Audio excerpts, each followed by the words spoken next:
नमस्कार, आप देख रहे हैं 11 स्पेशल और मैं हूं आपके साथ दीपक राज सुमन। डुमरी उपचुनाव को लेकर सियासी सरगर्मी अब तेज हो गई है। आजसू ने डुमरी उपचुनाव में उम्मीदवारी पर अपना दावा ठोका है, तो वहीं बीजेपी ने कहा कि डुमरी में चुनाव एनडीए लड़ेगा, जबकि जेएमएम ने सभी दलों से उम्मीदवार नहीं उतारने की अपील की है।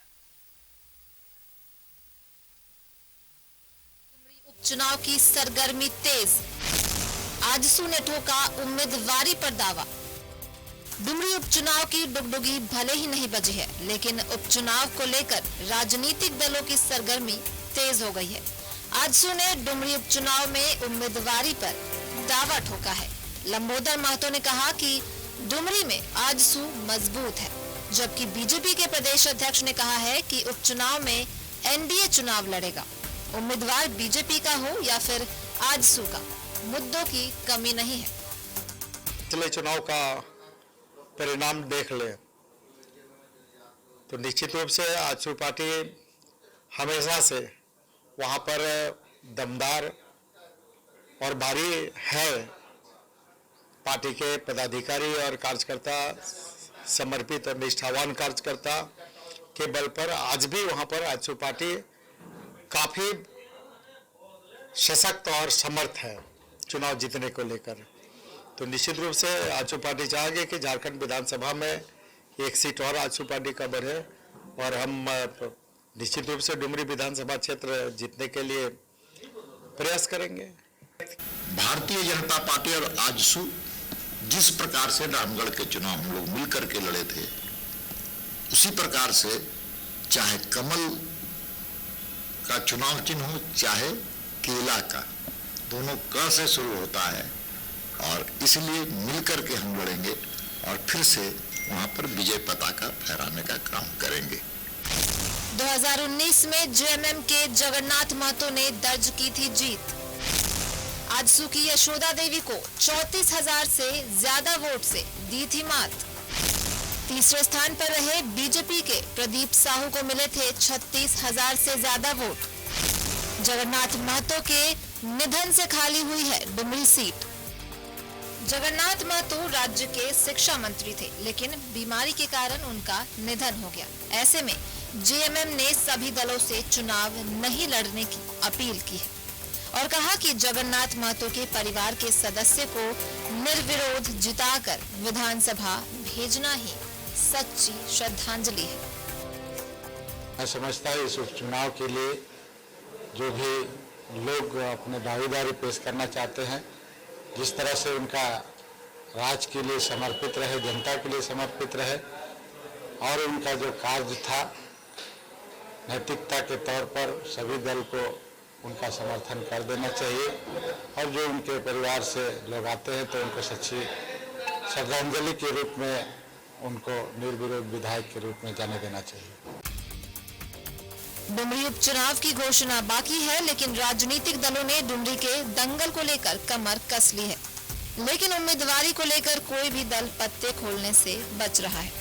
न्यूज़ 11 भारत के लिए बोकारो से सुरेंद्र के साथ रांची से राजेश कुमार की रिपोर्ट।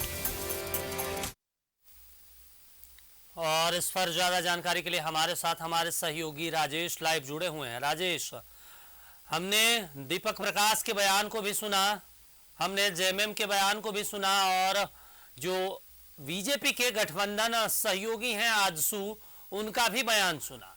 जेएमएम का क्लियर स्टैंड है कि जो जगन्नाथ महतो के परिवार हैं उनके किसी सदस्य को उम्मीदवार बनाया जाए और उन्होंने यहां तक अपील कर दिया है कि जो तमाम विपक्ष हैं वो उनके खिलाफ कोई उम्मीदवार ना उतारे। लेकिन आजसू को देखें तो आजसू कह रही है कि नहीं, हमारी उम्मीदवारी बनती है, वहां पर हमने पिछले चुनाव में अच्छा खासा वहां पे हमें समर्थन मिला है, लेकिन बीजेपी कहीं ना कहीं पत्ते खोलने से बच रही है। राजेश, देखिए, चुनाव तो होना है और संभवतः ये जुलाई में उपचुनाव होगा।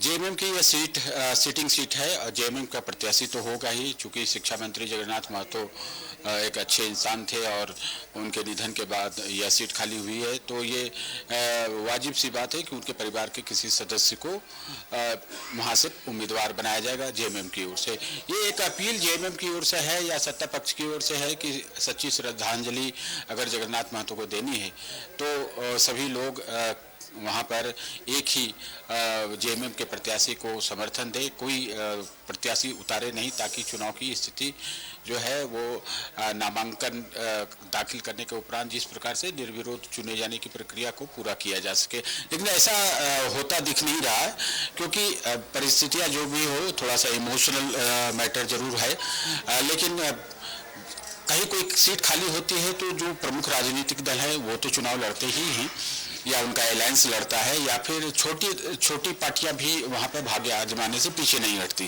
क्योंकि सभी राजनीतिक दल का ये प्रयास होता है कि वह अपनी उपस्थिति दर्ज कराए, चाहे जो भी सीट हो, वहाँ जीत हो या ना हो, लेकिन वहाँ पे वो चुनाव लड़ना चाहते हैं। अपना जनाधार बढ़ाने के लिए वे लोग, छोटी पार्टियां भी चुनाव लड़ती है।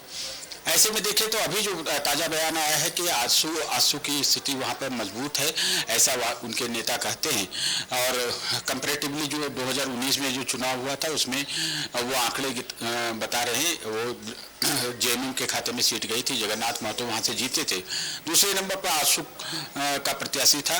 तो ऐसे में ये अलायंस के तहत ये कहा गया है कि यह सीट आजसू लड़ेगी।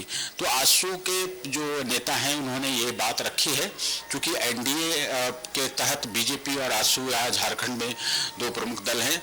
एनडीए के सहयोगी दल होने के नाते आपने देखा कि रामगढ़ विधानसभा उपचुनाव में भी समर्थन दिया गया, वो परंपरागत रूप से आजसू की ही सीट मानी जाती रही है।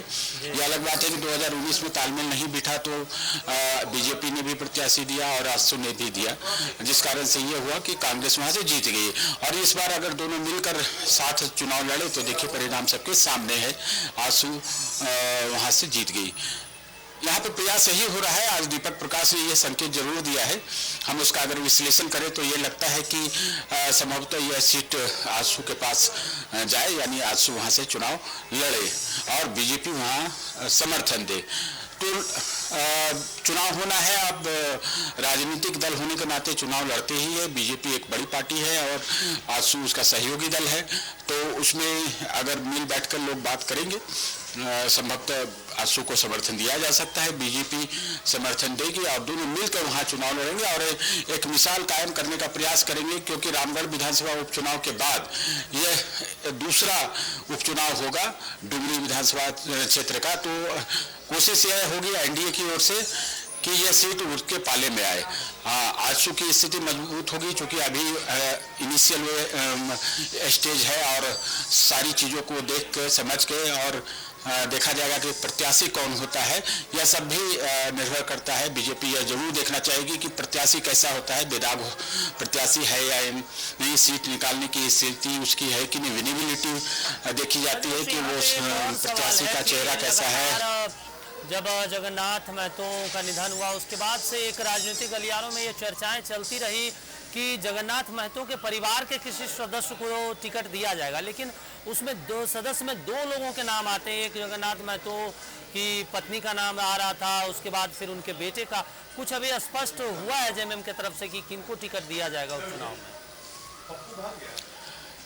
देखिए, मुझे जो जानकारी है उसके हिसाब से उनके जो पुत्र हैं उनकी उम्र अभी 25 साल नहीं हुई है और किसी भी प्रत्याशी को चुनाव लड़ने के लिए, किसी भी व्यक्ति को चुनाव लड़ने के लिए 25 वर्ष की उम्र पूरी हो जानी चाहिए। मैं ऐसा जो सुना हूँ उसी के आधार पर बोल रहा हूँ। रही बात उनकी पत्नी की, ये स्पष्ट है कि परिवार के ही सदस्य कोई प्रत्याशी होंगे, ये इतना तक क्लियर है। संभवतः ज़्यादा संभावना है कि उनकी पत्नी प्रत्याशी हो, यानी उनके परिवार का ही कोई सदस्य होगा। यही पार्टी समझ भी रही है कि ये एक ऐसी परिस्थिति होगी जिसमें यह सीट निकालना आसान हो जाएगा। तो अब देखना होगा, जब चुनाव की तारीख का ऐलान होगा फिर इन सब चीज़ों पर धीरे धीरे सारी चीज़ें स्पष्ट होंगी। जेएमएम चुनाव लड़ेगा, परिवार जगन्नाथ महतो जी के परिवार के सदस्य लड़ेंगे, इतनी बातें स्पष्ट है। इधर यह भी स्पष्ट है कि एनडीए चुनाव लड़ेगा, आजसू लड़े या फिर बीजेपी लड़े या और भी दल है, जो छोटे बड़े दल है वो भी चुनाव लड़ सकते हैं, लेकिन प्रमुख मुकाबला यही होगा कि जो गठबंधन का प्रत्याशी होगा यानी जेएमएम का प्रत्याशी होगा, ये क्लियर है। एनडीए की तरफ से आजसू का होगा या बीजेपी का होगा ये अभी स्पष्ट नहीं है, लेकिन संकेत ये जरूर है कि आजसू को समर्थन दे सकती है बीजेपी। अगर सीट लगे कि हाँ ये सीट निकल जाएगी आजसू के प्रत्याशी के माध्यम से, तो संभवतः बीजेपी जरूर यह त्याग करना चाहेगी कि यहाँ यह सीट एक बार फिर से आए, क्योंकि रामगढ़ में जो जीत का एक स्वाद चखा है अलायंस ने यानी एनडीए अलायंस ने, तो उसे जारी रखने का प्रयास किया जाएगा। बिल्कुल राजेश, और कहीं ना कहीं जिस तरीके से जो बीजेपी के प्रदेश अध्यक्ष हैं दीपक प्रकाश, उनका बयान मैं सुन रहा था, वो स्पष्ट रूप से बीजेपी का भी नाम नहीं ले रहे हैं। अक्सर देखा जाता है कि जिस पार्टी के नेता होते हैं वो अपने पार्टी का ही अपना नाम आगे बढ़ाते हैं। अक्सर जिस तरह का कल हमने जेएमएम और कांग्रेस के बीच में बड़े भाई और छोटे भाई की भूमिका को लेकर देखा, तो जाहिर सी बात है नाम वो बोल सकते थे, लेकिन वो भी दबी जुबान से बोल रहे थे कि एनडीए का उम्मीदवार होगा, यानी कहीं ना कहीं वो संकेत दे रहे थे कि आजसू के पाले में ये सीट जाएगी। देखिए, दीपक प्रकाश प्रदेश अध्यक्ष है, सांसद तो है ही, और बीजेपी जो झारखंड में है उनके नेतृत्व में काम कर रही है। उनके बयान का बड़ा महत्व है। वो स्पष्ट तौर पर नहीं कह सकते कि हाँ बीजेपी अपना प्रत्याशी देगी, भले कोई दूसरा नेता कह दे ये अलग बात है, लेकिन इनके कहने का मतलब है कि पार्टी बोल रही है। तो उन्होंने साफ तौर पे कह दिया है कि एनडीए का प्रत्याशी हो, चाहे वो कमल हो या फिर केला हो, दोनों में का जो है वो कॉमन है। तो इससे स्पष्ट समझा जा सकता है, हम लोग अगर इसका विश्लेषण करें तो ये लगता है कि ये सीट बीजेपी त्याग सकती है और आजसू को समर्थन दे सकती है। वैसे ये समय आने पर ही स्पष्ट होगा कि आखिर होता क्या है। दीपक, बिल्कुल राजेश, कह सकते हैं अब ये तो आने वाला वक्त ही बताएगा, लेकिन ये तय है राजनीतिक गलियारों में जिस तरीके की चर्चा है कि जेएमएम की तरफ से तो उनके किसी परिवार के सदस्य को दिया जाएगा, जबकि अभी एनडीए में इंतजार करना पड़ेगा। तमाम जानकारी के लिए शुक्रिया राजेश। तो देखिए, हमारे सहयोगी बता रहे थे राजेश कि जेएमएम के तरफ से तो ये साफ स्पष्ट है कि जगन्नाथ महतो के परिवार के किसी सदस्य को दिया जाएगा, जबकि अब आज